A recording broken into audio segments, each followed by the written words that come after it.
Allah adalah kasih, maka orang yang mengenal Allah, ia hidup di dalam kasih. Dan kasih itu seperti apa? Kasih itu seperti Kristus yang ketika bersama murid-muridnya berhadapan dengan situasi umat yang sepertinya tanpa gembala, mengalami kelaparan, dan ia berkata, kamu harus memberi makan. Maka kasih itu sebenarnya bentuk konkret dari untuk menyelamatkan orang, untuk membantu orang memberikan solusi dalam persoalan hidupnya.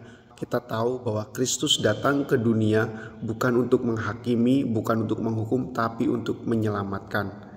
Maka orang yang hidup dalam kasih, orang yang mengenal Allah, itu dia akan berusaha untuk membantu sesamanya keluar dari kesulitannya, senantiasa bersikap bagaimana orang-orang di sekitarnya bisa mengalami belas kasih.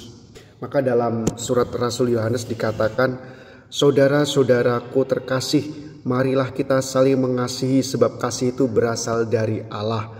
Dan setiap orang yang mengasihi lahir dari Allah dan mengenal Allah. Barang siapa tidak mengasihi, ia tidak mengenal Allah, sebab Allah adalah kasih.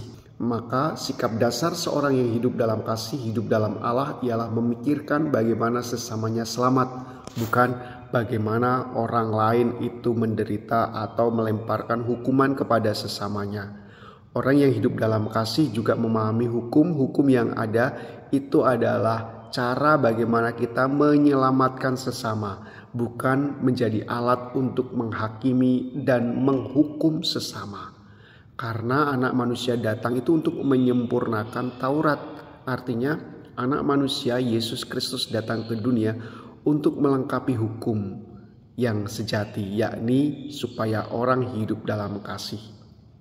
Saudara-saudara, saya mengundang kita sekalian, orang-orang beriman khususnya pengikut Kristus, untuk menyadari ini, bahwa kita yang mengimani Allah berarti kita juga ingin hidup di dalam kasih, mewujudkan keselamatan kepada sesama, membantu sesama yang kesulitan, membantu sesama yang membutuhkan jalan keluar dalam hidupnya.